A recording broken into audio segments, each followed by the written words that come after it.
Irina Hauser, buenas noches. Buenas noches. ¿Cómo te va? Bien. Vamos a empezar por lo último. Enseguida nos vas a contar porque has tenido el testimonio junto a Tuni Coleman hoy en Página 12 de lo que declaró Estiuso. Pero poco se ha sabido de qué declaró esta testigo del acta en el día de hoy. Natalia Fernández. Natalia Fernández. Sí, algo podemos adelantar. Si querés se los voy contando. Esto además viene relatado, bueno, en parte la propia Fiscalía informó hace un rato que Natalia Fernández rectificó parte de lo que había salido publicado en los medios. Y ¿Rectificó? Rectificó. Esta fue la palabra que utilizaron cuando les hice la consulta. Porque algunos portales recién decían, la testigo ratificó todo. Sí. Recién, bueno, si en Clarín podías leer ratificó, la información que yo tengo es que rectificó y algunos datos son muy concretos. Ella había dado la impresión del relato que ella había hecho. A ella, recordemos, la llamaron como testigo público, digamos, la levantan en la calle y le piden que vaya a ver cómo se hace el procedimiento policial y judicial en el departamento de Alberto Nisman. Ella va, queda sentada en el living, esto lo vuelve a contar hoy en la Fiscalía, y ve cómo se hace el procedimiento. El primer dato que rectifica, ella había dicho que el cuerpo de Nisman había sido retirado de allí cerca de las 3:30 de la madrugada, y hoy ante la fiscal dijo cerca de las 5:30, que es más coincidente con el horario en que fue llevado realmente el cuerpo a la morgue. Claro. Esta es la primera corrección que hace. Hay un dato que ella omite en su declaración de hoy y que en realidad no lo aborda por ningún lado. Ella había dicho que había visto a la fiscal con una bolsa tipo Ziploc con 5 proyectiles. Con 5 casquillos, dijo ella. Claro, ¿no? Con 5 casquillos. Sí. Lo cual, digamos, esto no era coincidente con bueno, lo que se sabe de la autopsia, que es que hubo un solo disparo mortal. Esto además la fiscal lo desmintió, dijo que era todo un relato descabellado, y hoy cuando ella fue a declarar no habló de esto, simplemente dijo que la vio a la fiscal en el living hablando por teléfono y haciendo referencia a alguna consulta balística. Esto fue todo lo que dijo. Habló de los casquillos acá en la declaración, que es la que vale, ¿no? Por cierto. Que es la que vale, y es la que hizo bajo juramento de verdad. Por otro lado, ella había dicho públicamente que vio a los agentes de la Fuerza de Seguridad que estaban allí, que los vio, que los escuchó pedir medialunas, o que iban a pedir medialunas. Que tomaban mate, que mojaban la medialuna, que tomaban café, presentó una escena como muy desorganizada, ¿no? Caótica, sí, desprolija, que daba a pensar que había alguna irregularidad, digamos, en toda esta situación.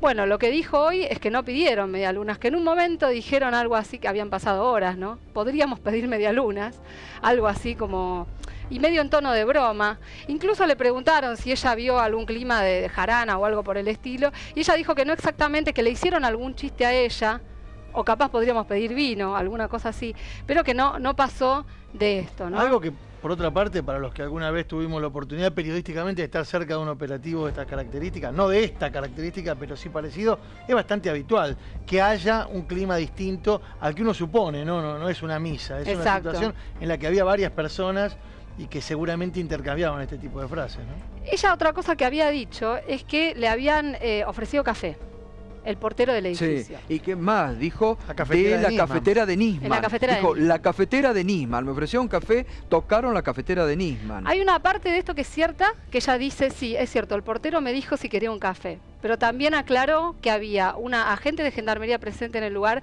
y que le dijo al portero que ni se le ocurriera tocar la cafetera. O sea que nadie le sirvió un café a ella de la cafetera de Nisman, de acuerdo a lo que relató hoy en la Fiscalía. Hay un dato que se deslizó de la declaración periodística, que el otro día cuando lo analizábamos, el doctor Vergés decía, de ser cierto sería grave. No sé si tenés la confirmación o la rectificación, que es el tema del celular de Nisman. Es decir, la testigo habló sobre sobre que el celular de Nisman había sido traído... Que sonaba constantemente, claro, que vibraba y que una agente de la prefectura lo había tomado, lo agarró, y lo había tocado. Y como que lo tocó sin ningún tipo de protección. No tengo datos de que haya hablado de eso. Puede ser que lo haya hecho yo, no es que leí la declaración, o sea, esto me lo Una fuente. Una fuente, exactamente.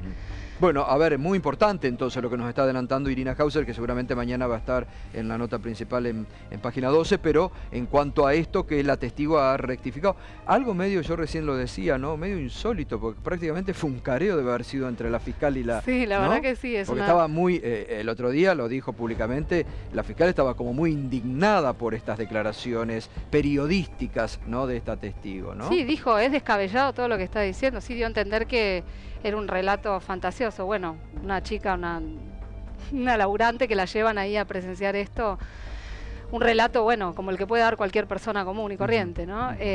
Pero lo que declara hoy es bajo juramento y es lo que vale. Exactamente, sí. Es lo que vale, es lo que hay que tener en cuenta. Irina, respecto a la declaración de Jaime Estiuso, una de las declaraciones tal vez más esperadas, que vos hoy lo adelantaste en la nota en página 12, ¿no? ¿Qué dijo?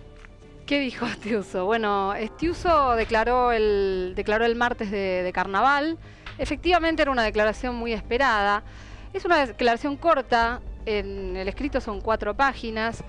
La interpretación de la Fiscalía no es que esté aportando grandes cosas a la causa. Lo sustancial es que dijo que él no hablaba con Nisman desde la Navidad, es decir, desde el año pasado, que no había tenido contacto con él y que incluso de haberse visto, que se habían visto hacía bastante más tiempo, en el mes de octubre aproximadamente. Ahora, el llamado ese al Nextel, que estaba a nombre de Estiuso, entonces... Bueno, eso es lo importante, porque a Estiuso, recordemos, lo habían citado justamente como testigo, porque aparecían llamadas desde un Nextel de Nisman hacia un celular a nombre de Estiuso.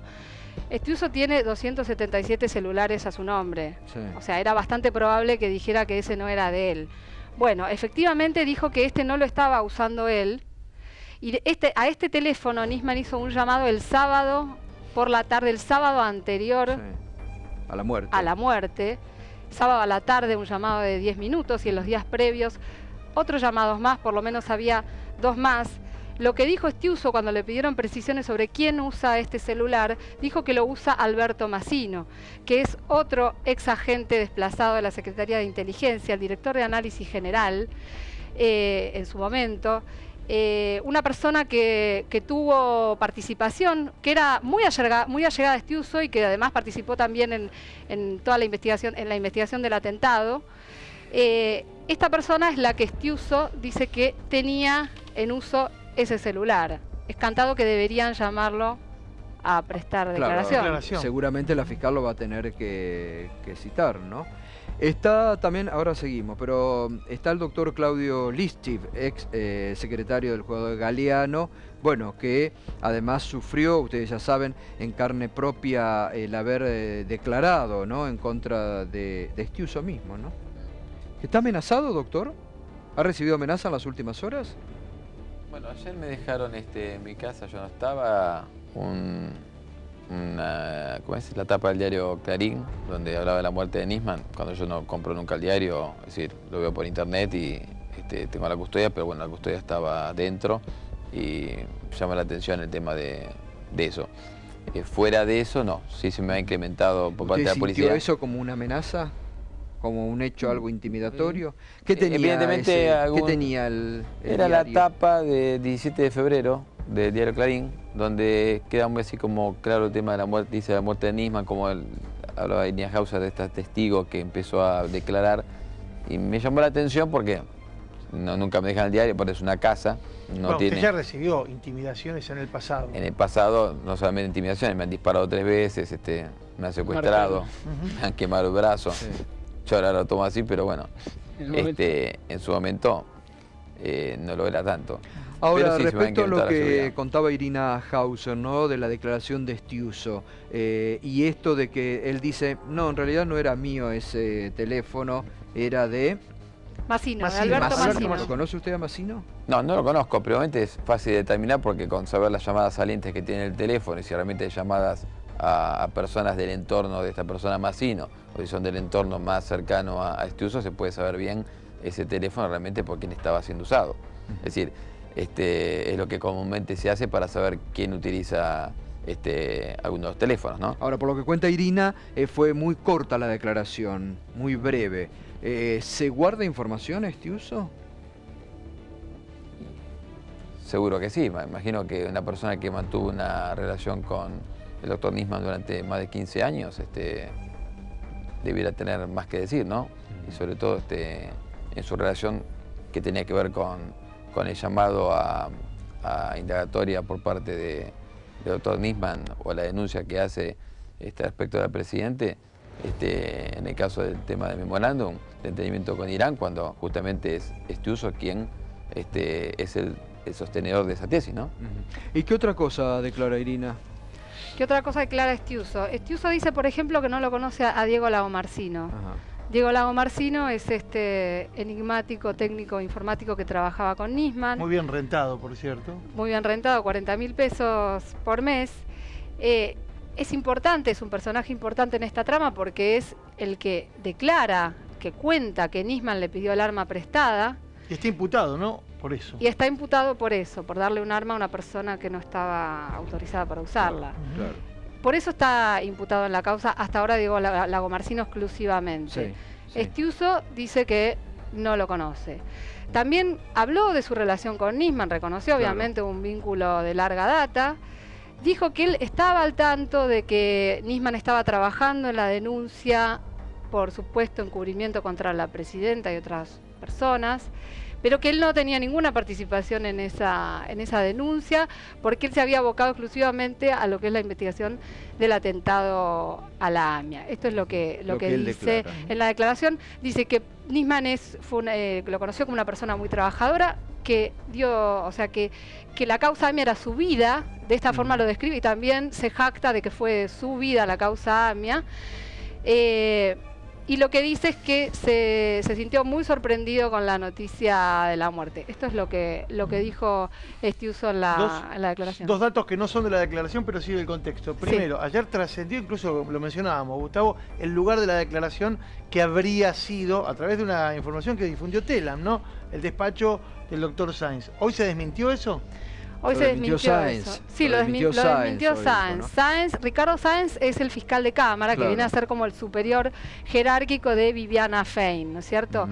La declaración finalmente se hizo en otra fiscalía, que es la de un fiscal de instrucción que se llama Marcelo Roma. Ah, es importante. En la calle Paraguay.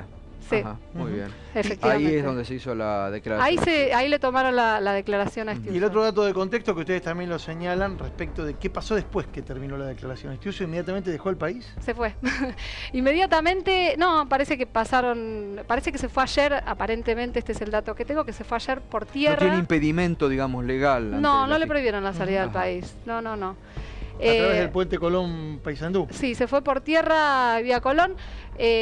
Es lo que solía hacer cada vez que salía del país, como para no dejar rastros del verdadero destino al que iba, ¿no es cierto? Bueno, ahora enseguida vamos a profundizar, porque también está el doctor Alejandro Fargi, que es perito forense, porque vamos a hablar con él de los exámenes toxicológicos que ayer se dieron a conocer. Y está el doctor José Manuel Ubeira, que ha estado muy relacionado a toda la causa AMIA, que hoy vamos a hablar en profundidad, porque tiene datos muy importantes para volver sobre la causa AMIA. Enseguida vamos a estar hablando. Primera parte, a ver, vamos y lo vamos a analizar aquí. Enseguida la vamos a tener que despedir a Irina Hause, porque tiene que ir rápidamente a escribir la nota, a terminar de escribir, la dejó por la mitad la nota.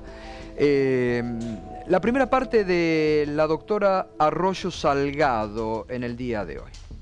Por respeto a mis colegas y porque además quiero que trabajen tranquilas y no condicionadas. Yo no quiero emitir juicios de valor mediáticos, más allá de las manifestaciones que ya hice, o como ya transmití. Entiendo que informar, dar detalle y de las líneas de investigación que se están siguiendo, de las pruebas que se obtuvieron, malogra el avance de la investigación. Doctora. Ya estamos tratando de que se despeje en el expediente si esto, fue un suicidio o un homicidio. Más tal vez la certeza que yo tengo no es objetiva, ¿me entiendes?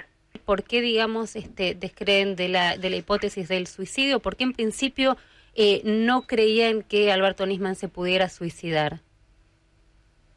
Por su personalidad, fundamentalmente, porque entiendo que no tenía motivos, y de ningún modo yo admito esa posibilidad, y mucho menos como se ha presentado, arma de por medio, mucho menos. O sea, no.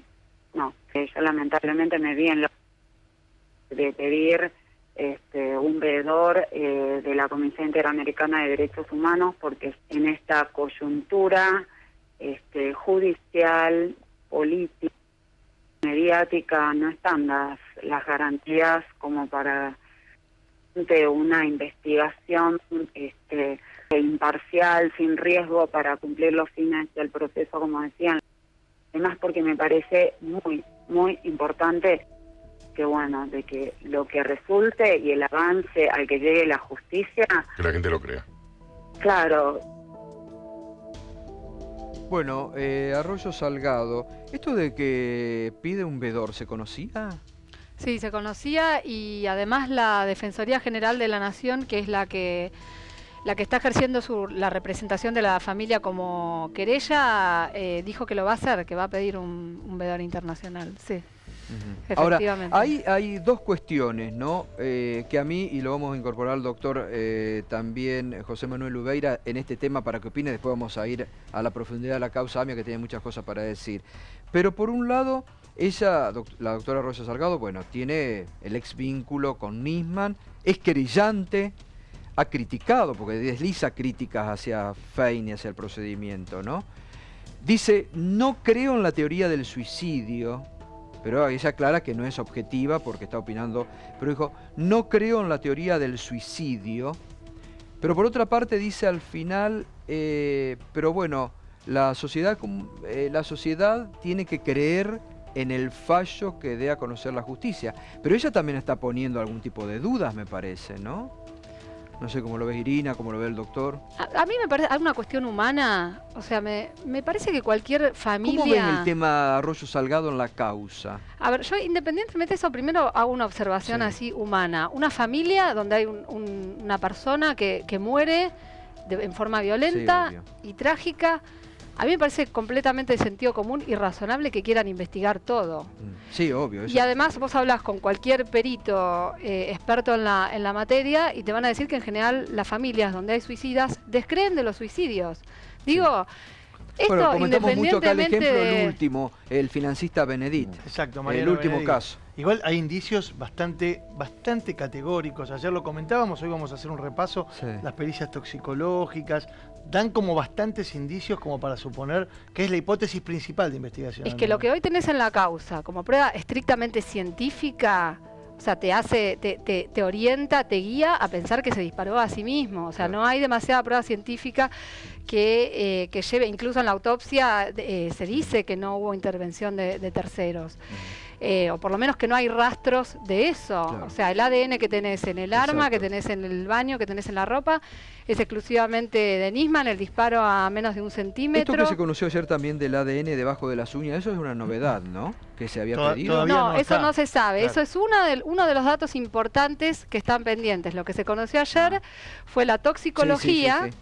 Que claro. Bueno, que Pero que se sabía que se estaba haciendo ese análisis. Sí, es de rigor, digamos. Patológico. Sí, exacto. Es de Doctor rigor. Ubeira, ¿usted cómo analiza las declaraciones de Arroyo Salgado, las dudas que pone un poco? Y lo primero, que me parece que Arroyo Salgado, y no es una novedad, nosotros en AMIA tuvimos un veedor sentado en el fondo, que era María Lustó, la hermana del ministro de Economía, que estuvo sentado 3 años con nosotros en el juicio de AMIA en representación de la Comisión Interamericana de Derechos Humanos. Ajá.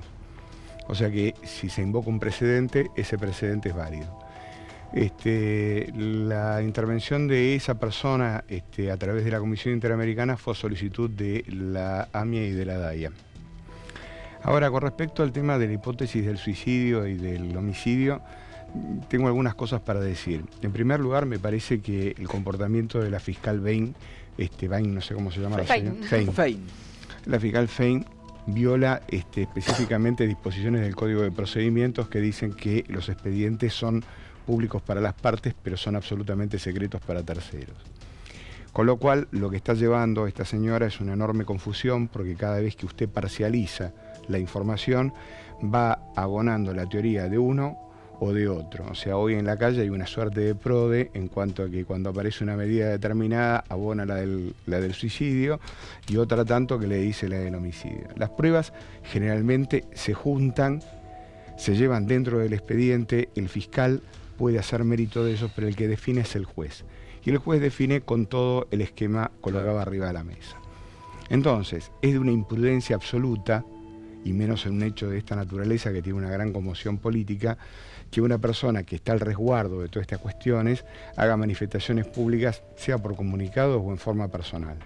Y eso de la sopa de micrófonos con un fiscal en el medio, hablando de un tema que teóricamente todavía está dilucidándose, habilita que la querellante en la causa, que es Sandra Arroyo, tenga todos los motivos realmente de queja. Esto por un lado. La segunda cuestión es que es de buen proceder que si hay una autopsia, y esa autopsia, imagínese que no se realizó en las primeras 24 horas, sino que se demoró largamente, es de buena práctica de que obviamente el querellante pueda colocar a su perito dentro de la autopsia. Esto tampoco se hizo.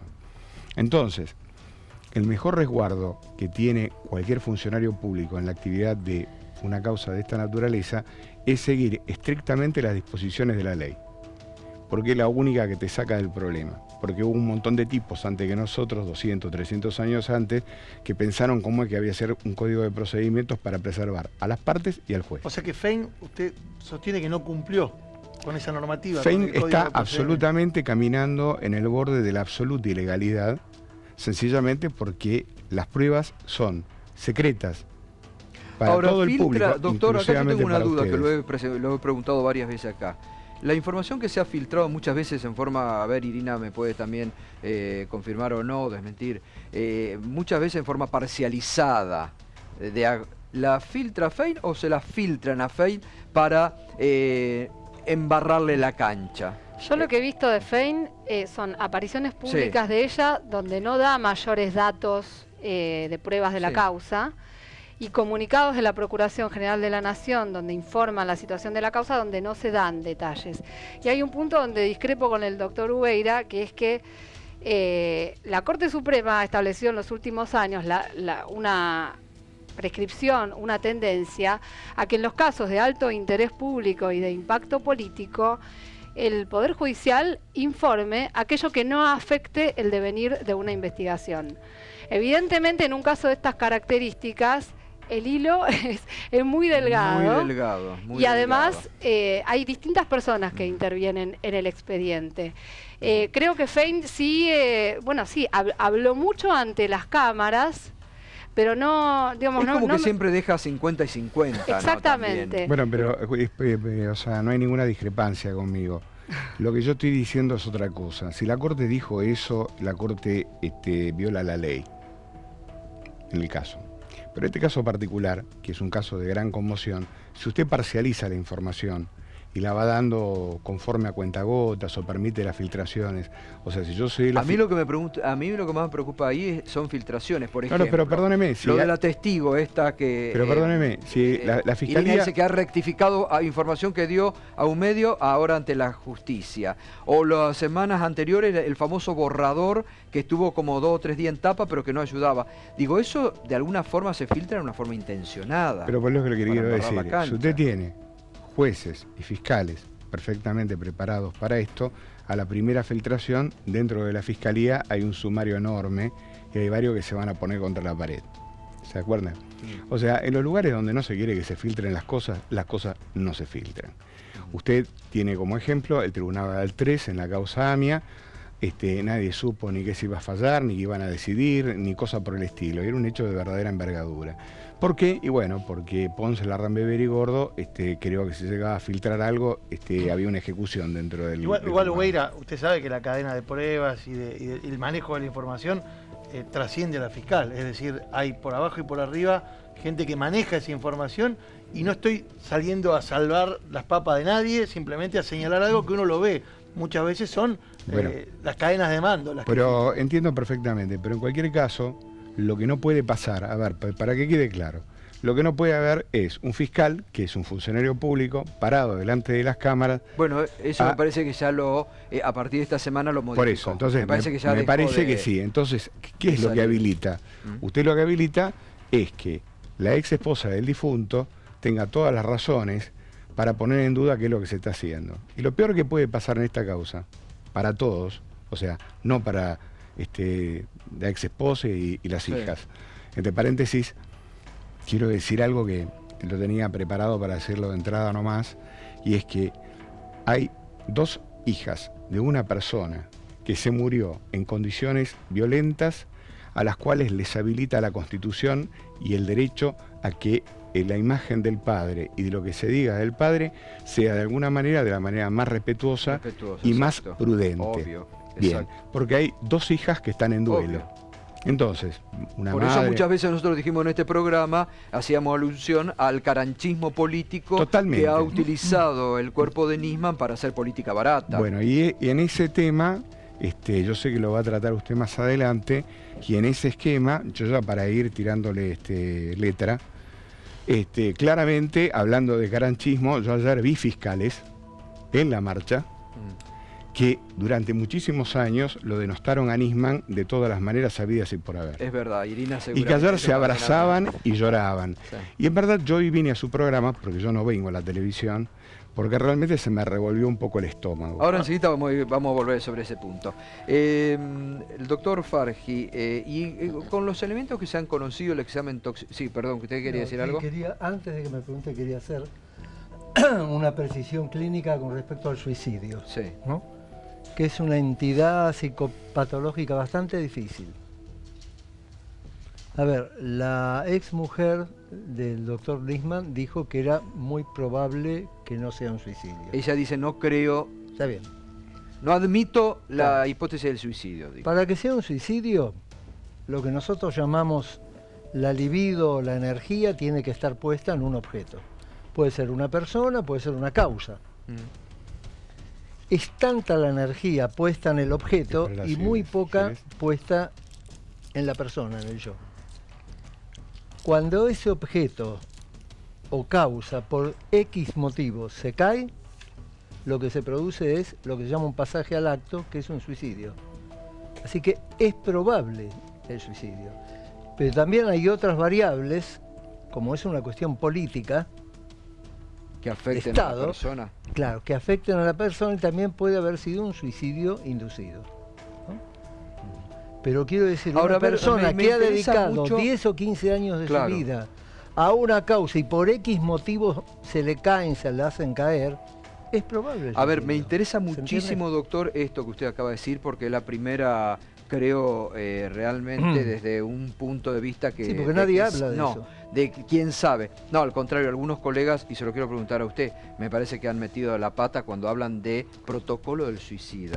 No hay protocolo del suicida. Bueno, cualquier persona se puede colegas hablan de que el suicidio... de que Nisman no cumplió con el protocolo del suicida, incluso columnistas dominicales de importancia. Esa gente que habla no tiene experiencia clínica en hospital. Yo tengo 30 años de experiencia clínica. Estoy cansado de ver en clínica médica gente que se ha suicidado, inclusive en el hospital.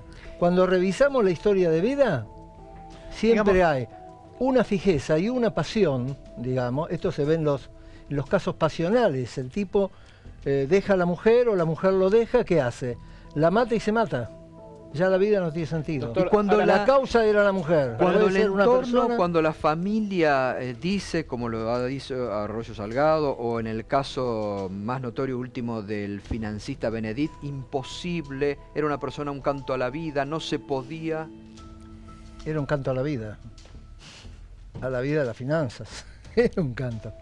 A ver, las características... Yo no conozco mucho de la vida de Nisman porque nunca lo vi en mi vida, pero quiero decir, lo que usted dice. Era un tipo obsesivo, era un tipo que hacía cursos, digamos, para manejar la energía, era un tipo. Pero esto puede ser un pasaje al acto igual, porque cuando se cae esa pasión que él tenía por una causa, pierde la identidad, ya la vida no tiene más sentido. En la descripción médica que usted hace, en esta descripción de cómo es un suicida, de cómo se comporta, esto que usted dice, se le cae algo, bueno, estaría relacionado por ahí, podría estar relacionado justamente, por eso yo creo que no hay que olvidarse, estos llamados a Estiuso, 3 llamados, último, que dice Estiuso que no lo llamaron a él, que eran a otro. Bien. Como buscando información, lo que el viernes había acontecido en cuanto al informe de Interpol que dice no es verdad lo de las alertas rojas, que lo desmienten. Lo hablamos varias veces acá. Sí, lo de la jueza Servini de Cubría que no le habilita. Es decir, cuando le van minando la causa, es probable que haga un pasaje al acto. Ahora, doctor, usted hablaba también de la posibilidad de un suicidio inducido. De eso me imagino que no habrá tenido demasiado trato a lo largo de sus 30 años de experiencia porque es muy raro. No, porque es muy difícil probarlo. Exacto. ¿Cómo lo probás el suicidio inducido? Ahora, si fuera esa alternativa, esa hipótesis, en el análisis toxicológico, ¿no debería haber aparecido alguna sustancia extraña, algo que le haga cambiar su comportamiento habitual, su patrón de conducta, o deprimirlo en su yo, digamos? A ver, nadie se suicida porque le dan benzodiazepina, por ejemplo, o algún alucinógeno. Bueno, hoy en la nota de Irina y de yo no sé cómo salió el análisis toxicológico. Sí, hay datos precisos sobre eso, sobre las cantidades que eran mínimas, por lo que se tenía. Clonazepam pequeña cantidad. Porque eso es como tratar de envenenarlo ribotril, perdón, para aflojarle la conciencia. Mínimas dosis de ribotril y algún símil del Alplax.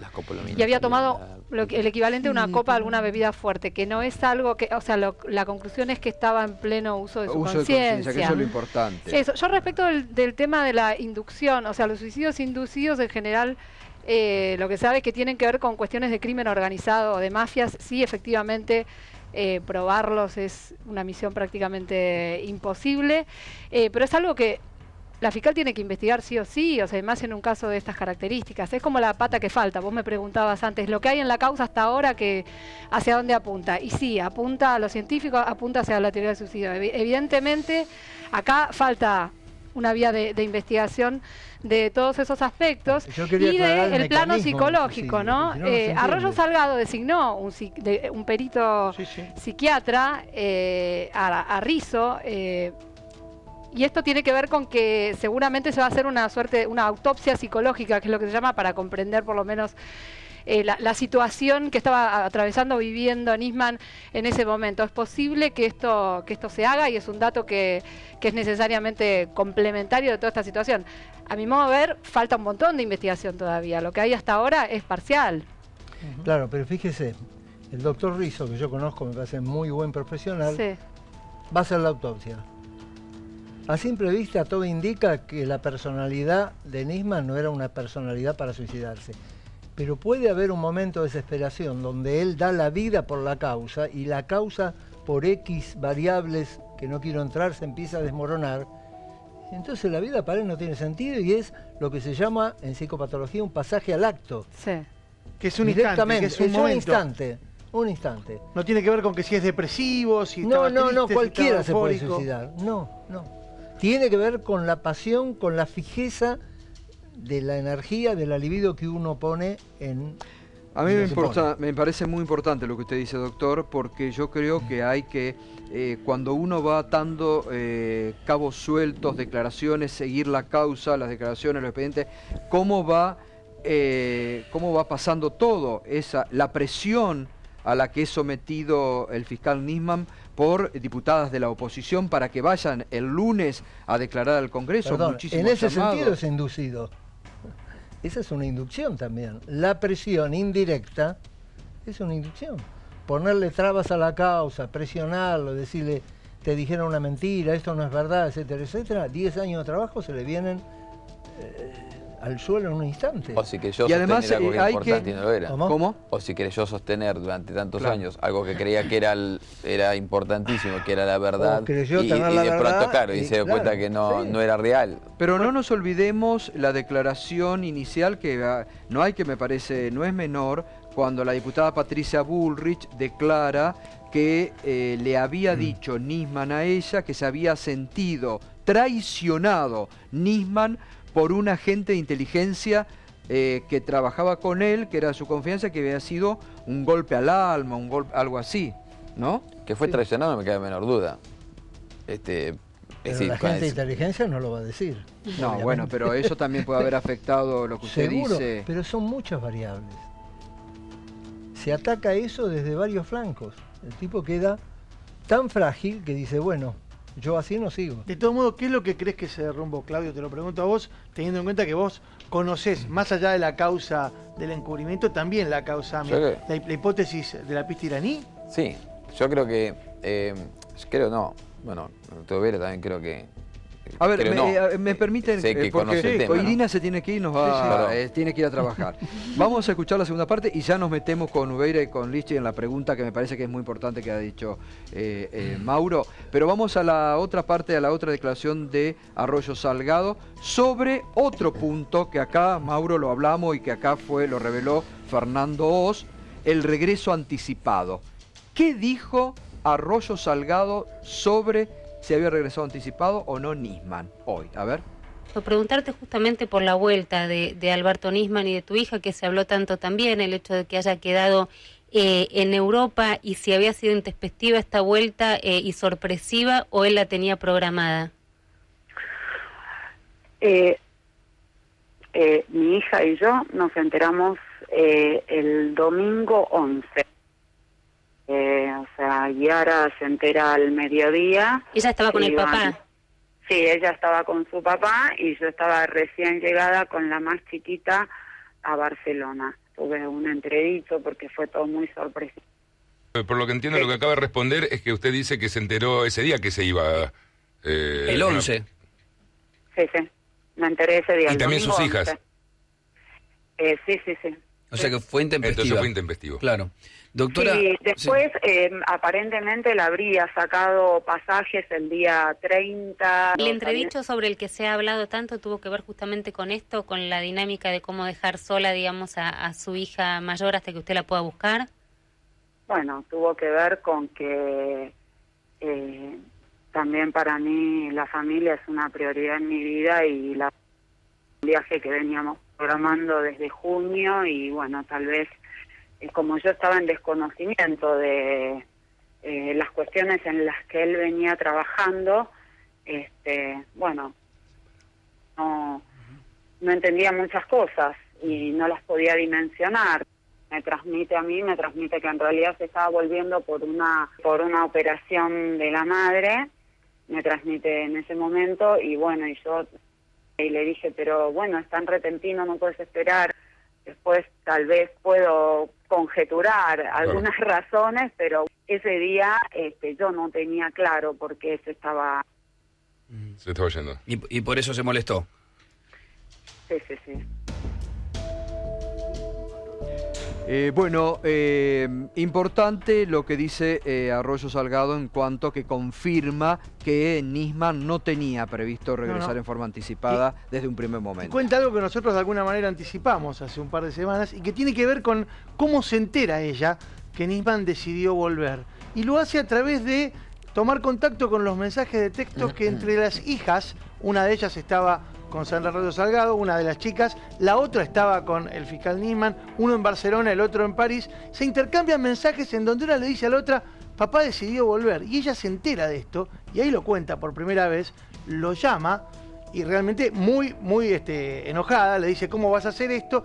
Y él le dice esta excusa de la madre, cosa que después corrobora Arroyo Salgado, que no era cierto, y por supuesto la conversación termina peor aún de lo que había comenzado. Todo esto lo que prueba, ni más ni menos, es que Nisman le mintió a su entorno familiar directo sobre la fecha de regreso a la Argentina. Más allá de que él tenía ya el pasaje sacado, como consta en la causa, para regresar el 12, y esto quedó constatado, Nisman a su entorno familiar directo, a sus amigos, recordemos el mensaje que intercambia con el periodista Fernando Oz, y hasta a su personal doméstico, la chica que trabajaba en la casa, les dice que volvía el 23.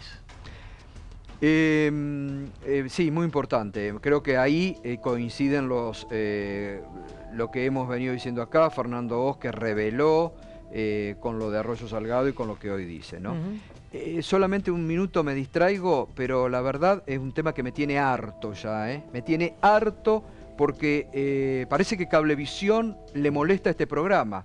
Otra vez están lloviendo mensajes de televidentes de Loma de Zamora, de Ciudadela, de distintos puntos. En mi casa en Avellaneda. En Avellaneda, la pantalla que empezó clavada. minuto 1 y Cablevisión corta el programa. Por favor, ¿qué nos están? ¿Nos está censurando Cablevisión? No es la primera vez que esto ocurre. Y no nos dieron ninguna explicación las reiteradas oportunidades en que los oyentes me tienen podrido realmente, la gente de Cablevisión. Y a la gente que tiene ese sentido, por favor. Nos están lloviendo de nuevamente y les pido por favor a todos que arroben a Cablevisión de esto que está ocurriendo, porque es la tercera vez que ocurre. Empieza este programa y Cablevisión, cuando hay algún tema álgido o algún tema muy importante, empieza a cortar la transmisión. Y es el único canal que cortan, lo está diciendo la gente. Y tampoco es que estamos hablando de las cuentas en el HSBC sin declarar que tenía Cablevisión, ¿no? Estamos hablando de un tema nacional. Pero por favor que realmente expliquen, porque la gente tiene la obligación de ver lo que quieran ver, señores de Cablevisión. No es la primera vez que nos lo hacen. Por favor salgan a aclararlo inmediatamente, porque no han tenido la delicadeza en ninguna de las oportunidades anteriores de contarle a la gente y a nosotros qué es lo que nos está pasando. Bueno, disculpen, vuelvo sobre la pregunta que le había formulado a Claudio antes de escuchar el testimonio de Arroyo Salgado. ¿Qué crees que estaba, en este caso, se le estaba derrumbando a Nisman? ¿La pista iraní, te preguntaba yo? Lo que pasa es que uno habla de la pista iraní como si fuera lo único, es decir, la única, que sea algo, no sé, homogéneo. Y en realidad aquí nos olvidamos que la pista iraní, la siria o libia o local, se destruyó ni bien comenzó la causa AMIA.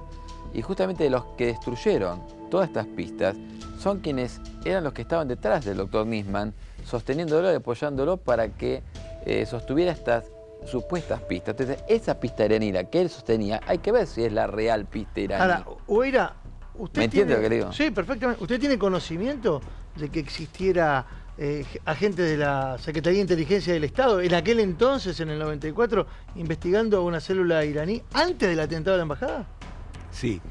Nosotros, cuando digo nosotros, Juan Ribel y yo, cruzamos... Ustedes, mucha gente tal vez no lo sabe, pero usted fue el abogado defensor de Ribelli cuando lo imputan falsamente a Ribelli. Así es. 8 años y 4 meses en la cárcel.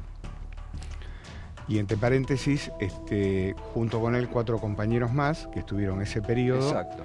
Y el hermano de Ribelli, que también fue imputado por Mühlen, Barbacha y por el doctor Nisman, preso de la depresión por todo este periodo de detención. 2 años después se pega un tiro. Por supuesto que no hubo ninguna marcha, nadie le pidió disculpas a Ribelli, no hubo un solo fiscal de todos esos que fueron ayer a la marcha que se acercara a decirle, mire, la verdad es que esto fue un horror. Pero bueno, usted me hizo otra pregunta.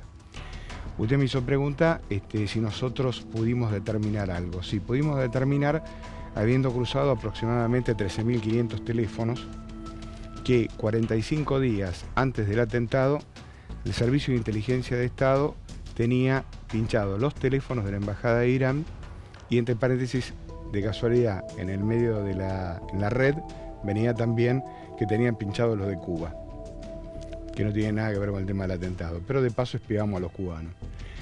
El hombre que estaba a cargo de esas operaciones era el señor Estiuso. Estiuso sabía absolutamente todo lo que pasaba. Cuando vino al juicio, y yo le pregunté qué pasó con los 45 días de escuchas, primero se hizo un trabalenguas y finalmente terminó hablando de que esas 45 días fueron a parar a un colateral. ¿Qué es un colateral? Es o se lo mandaron a un servicio inglés o a un servicio de los Estados Unidos de Norteamérica. Se supone que cuando usted manda esas cintas se queda con un resguardo. Bueno, el resguardo no estaba. Y aparte mintió en función de que había 3 funcionarios, o sea que no había traductores de farsi, cuando evidentemente había 3 traductores de farsi en la República Argentina. Pero en cualquier caso, y esta ha sido la discrepancia que yo sostuve con Alberto Nisman y fue la diferenciación profesional que tuvimos posteriormente terminado el juicio.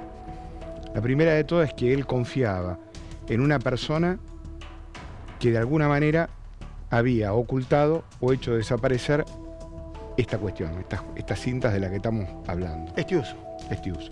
¿Qué podían decir las cintas? Las cintas podían decir dos cosas. La primera, que no dijeran nada, que los funcionarios hablaran específicamente de sus esposas cuando iban a viajar y si les gustaba la Argentina. O podía pasar que efectivamente, como dice el doctor Lifshitz, estuvieran detrás de alguna manera de una acción para cometer un atentado, los muchachos de la CIDE lo estaban siguiendo para atraparlos en el momento justo, los tipos se dispararon y produjeron el atentado. ¿Tiene algo que ver con lo que denunciaste oportunamente vos, Claudio, esto? Aquel iraní detenido en Ezeiza. Sí, directamente, sí, lo que está diciendo el doctor Ubeira es lo que yo ya, es decir, lo que denuncié y está en la justicia federal, pero no se avanzó. Khalil Gatea era su nombre. Sí, Khalil Gatea era la persona que quiso salir con un pasaporte robado a nombre de Scott Gregory Hall. Estaba todo arreglado para que saliera del país, pero un personal de la aerolínea, creo que era American Airlines, cuando ve que no sabía hablar inglés, obviamente lo baja de la aerolínea, y a partir de ahí, bueno, se sucede una serie de cosas, ¿no? Pero más allá de eso, como bien dice el doctor Ubeira, está probado. Es decir, está probado en la causa por encubrimiento porque lo denuncié yo y aparte porque el Tribunal Federal número 3 sacó testimonio de esto y se investigó en la causa, creo que el doctor Ubeira es querellante, que la tiene el doctor Lijo. Esto está denunciado. Entonces, yo me pregunto, si Estuso era el responsable de estas cintas, estamos hablando de aproximadamente 40.000 horas de escuchas telefónicas de iraníes, ¿no? ¿Qué pasó? Es decir, las borró porque no eran importantes, las borró porque eran importantes.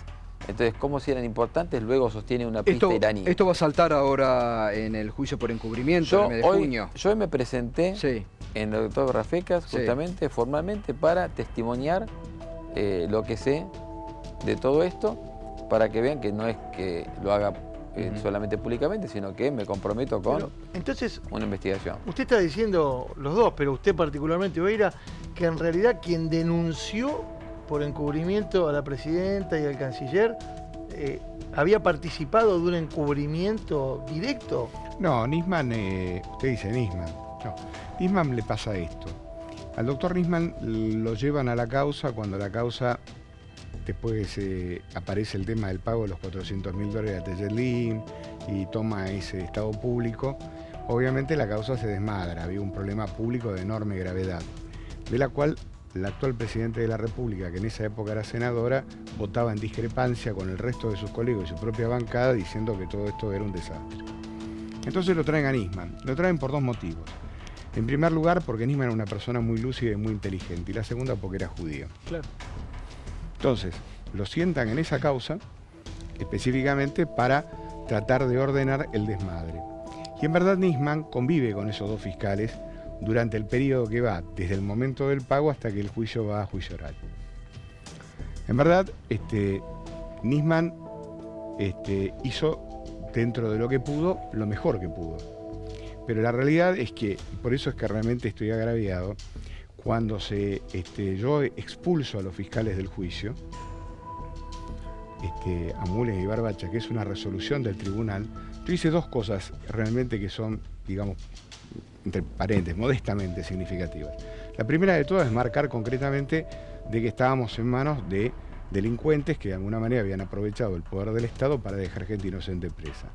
Y en segundo lugar, yo logré, a través de una petición que repetía como una letanía cada 15 días, que el tribunal le ordenara al presidente de la República levantar el secreto de Estado. El fallo de ese tribunal, oral 3, es más importante este fallo que el fallo de fondo. Y voy a explicarle por qué. Porque, y van a ver un par de secuelas que son muy interesantes. El tribunal esperó durante 2 años para levantar el secreto para habilitarme, hasta que un día le dio traslado a Nisman y le dio traslado a la querella. Nisman dijo que el secreto de Estado en ese momento, y dado el avance de la causa, no merecía ser levantado. La AMIA estuvo de acuerdo en levantar el secreto de Estado. ¿Sabe quién se opuso al levantamiento del secreto de Estado? La Organización Política de los Judíos en la República Argentina, la DAIA. La DAIA dijo que no. Entonces yo lo miré al presidente del tribunal y le dije, pero si el terrorista está acá atrás, ¿cómo puede ser que el organismo político de los judíos en la República Argentina no quiera que de alguna manera se sepa? ¿Y sabe qué pasó? El tribunal se tomó 15 días y sacó una resolución diciendo que entre el derecho de defensa y la seguridad del Estado, cuando el que imputa es un organismo del Estado, debe primar. Le ordenaron al presidente de la Nación y en ese momento era Néstor Kirchner. Y en realidad devino abstracto, porque Kirchner los mandó a todos al juicio. Claro. Y para mostrar que estos tipos son todos guapos de café con leche, cuando se sentaron en el tribunal oral, hubo que darle un bife para que hablaran y 400 para que se callaran, porque contaron hasta cosas que eran realmente inconcebibles. Porque uno se enteró de cómo era que funcionaba. Muy bien. Esta gente tenía, y lo probé yo en el juicio, yo traje las escrituras del total de las propiedades que tiene la CIDE, que están colocadas en una sociedad que se llamaba Osgra SRL. La calle 25 de Mayo, donde está la sede de la CIDE, estaba en manos de una SRL. Los integrantes, los accionistas de esas sociedades, ¿sabe quiénes eran? Eran la gente del Departamento de Contaduría de la CIDE. ¿Pero usted qué está diciendo? ¿Que hay negocios ilícitos de la propia CIDE o algo? No, la CIDE, porque claro, digo, la CIDE, porque lo acaba de denunciar esto Gustavo Vera, claro, que pero, agentes... Pero la banda de los ingenieros. Pero perdóneme, la causa la tramité yo de punta a punta y la causa se llama Salinardi. Y la causa tramitó en el juzgado federal de la doctora Servini de Cubría. Y yo defendía, en esa causa, a la abogada que inocentemente fue a reclamar porque uno se había divorciado y la mujer le pedía a la parte de la SRL. A ver si nos entendemos. Esas escrituras, la totalidad de las escrituras, yo logré meterlas como elemento de prueba dentro de la causa AMIA, y lo que logré fue que se sacaran las pertenencias de las pertenencias telefónicas, de esas propiedades, y se cruzaran con los teléfonos de Galeano, de Mullen, de Barbache, de Anzorrey. Y de esa manera logramos cruzar exactamente el día y la hora y los minutos en que se realizó el pago de los $400.000. Todo con estas manitos. Todo ilegal. No, pero todo oscuro, todo ilegal, claro. Claro. Y además con esto que usted está revelando, que se suma a lo que ha denunciado también Vera, de negocios ilícitos ahí, ¿no? O sea, si alguna duda cabe, la causa se llama Salinardi, todo esto está agregado al expediente y acá no hay ningún chamullo. Esto se puede ver. Ahora, un poco le pasa seguramente lo que le pasó a Claudio Lischif. Nadie se mete a indagar ahí, ¿no? Nadie se mete a indagar. Estiuso fue el que hizo el cierre de eso. Constituyó una SA que se llama Tiumayu. La pasaron de una SRL a Tiumayu. Como dato de color, llamé a la FIP para que se presentara y le armé una asamblea y vinieron dos chicas de la FIP, que no me olvido más, y constataron que esa sociedad debía $5 millones de impuestos impagos. En una palabra, un mamarracho. Pero ese mamarracho, como yo se lo estoy contando, estaba Avenida de los Incas metido ahí adentro, donde tienen ellos una sede. Bueno, ese mamarracho logró que la gente estuviera 8 años y 4 meses, y que de lo que de alguna manera era la averiguación de fondo del tema del atentado, esté absolutamente nada. Bueno, para tener en cuenta también de lo que estamos hablando, y con conocimiento de causa el doctor Ureira. Doctor, para cerrar, que realmente ha sido muy importante lo que usted dijo, doctor Farhi, de acuerdo a lo que sabe de su experiencia en cuanto al suicidio. ¿Usted cree que la fiscal Fein, con los elementos que tiene, puede ir determinando ya una conclusión respecto a qué pasó con Nisman? No, yo opino lo mismo que el doctor, que la fiscal deja bastante que desear. ¿Por qué? Me parece muy desprolija. Muy desprolija. Los exámenes toxicológicos que se conocieron ayer y pueden ir determinando... No es una variable importante para el suicidio, porque no... Pero digo, ¿usted se inclina a pensar que fue un suicidio? ¿Por los elementos que se conocen y que tiene? Hasta ahora puede haber sido un suicidio inducido de manera indirecta al hacerle caer la causa, que es la pasión de su vida. Cuando ese sujeto, por la pasión que tiene, no la puede sostener, hace un pasaje al acto. Bueno, es le una agradezco. Sí. Hipótesis, sí, no obvio, por supuesto, pero lo hace bastante difícil de probar, aparte, ¿no? Bueno, doctor Farji, gracias. Gracias, Claudio Lichi. No sé si quedó algo... No, para... Gracias, Gracias por venir siempre. Gracias, doctor, por el aporte también de esta noche. Primera pausa. Enseguidita nos vamos a meter en lo que ha dejado la marcha de ayer, la multitudinaria marcha de ayer. Está Graciela Romer, Eduardo Josami y también Martín Rodríguez. Enseguida con ellos vamos a analizar y bueno, tenemos otros temitas para...